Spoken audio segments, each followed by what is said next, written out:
বরদাস্ত করতে পারে না। সংগ্রামী সাথী ও বন্ধুগণ, আমার দেশ এতটুকু, ভারত এত বড়, তাতে আমার কোনো আপত্তি নাই। আমার যে অখণ্ডতা সেটা আমাকে প্রাপ্য বুঝে নিতে হবে। আমার ভাই বোনের রক্ত ঝরলে সেটার প্রতিবাদ আমাকে করতে হবে। আমি ওয়াকারুজ্জামান স্যারকে বলবো, সীমান্তবর্তী জেলাগুলোতে আপনি বাধ্যতামূলক ভাবে একেবারে ক্যান্টনমেন্ট স্থাপন করুন। আমাদের মতন যুবকদেরকে আপনি সামরিক প্রশিক্ষণ দিন। এক একটা যুবক এক একটা অ্যাটম বম হয়ে যাবে। জনাব সাকিব ভাইকে বলতে চাই, আপনার মাধ্যমে সারা বাংলাদেশকে বলতে চাই, আমরা যখনই এদেশ গণতন্ত্র সংকটে পড়েছে, যখনই এদেশ কোন স্বৈরাচারের সংকটে পড়েছে, আমরা রাজপথে নেমেছি।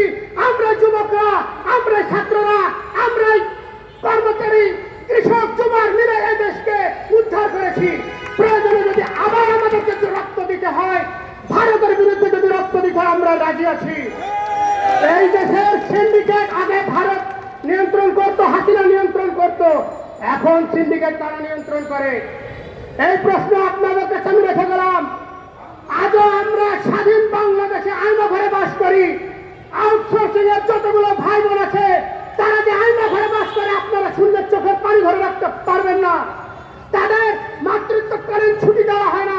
মাতৃত্বকালীন ছুটি একটা বোন পালে পরের মাসে তার চাকরি থাকে না। একটা ভাই মারা গেলে তার কোনো প্রাপ্য দেওয়া হয় না। এই বাংলাদেশে আউটসোর্সিং প্রথা, এই আইনাঘর ভাঙতে হবে।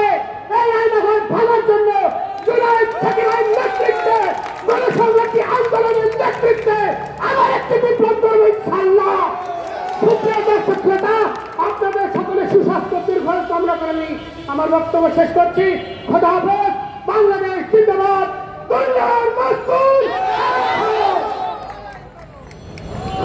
ধন্যবাদ। আউটসোর্সিং এর এখন বক্তব্য রাখবেন গণসংহতি আন্দোলন রাজনৈতিক পরিষদের সদস্য মনিরুদ্দিন পাপ্পু ভাই।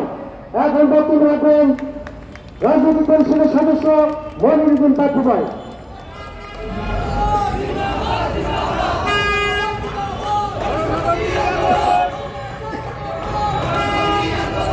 গণসংহতি আন্দোলন ঢাকা মহানগর উত্তর দক্ষিণে আয়োজিত আজকের সমাবেশের সদস্য সভাপতি, উত্তর দক্ষিণের নেতৃবৃন্দ, সদস্যবৃন্দ এবং প্রাইভেট কার চালক ইউনিয়নের বন্ধুগণ যারা এসেছেন, আউটসোর্সিং এর বন্ধুরা, সকলকে কেন্দ্রীয় কমিটির পক্ষ থেকে শুভেচ্ছা এবং সালাম জানাই। নেতৃবৃন্দ বক্তব্য দিয়েছেন। আমাদেরকে সমাবেশের পরে মিছিল করতে হবে, ফলে লম্বা বক্তব্য দেওয়ার সুযোগ নেই। আমাদের প্রধান সমন্বয়কারী বক্তব্য রাখবেন। একটা বিষয়ে কথা বলা জরুরি। আজকে আমরা অনেকগুলো বিষয় তুলেছি। তার মধ্যে আমরা বলেছি যে 69-এর আকাঙ্ক্ষাকে ধারণ করে 24-এর গণ অভ্যুত্থানকে ঊর্ধ্বে তুলে ধরুন।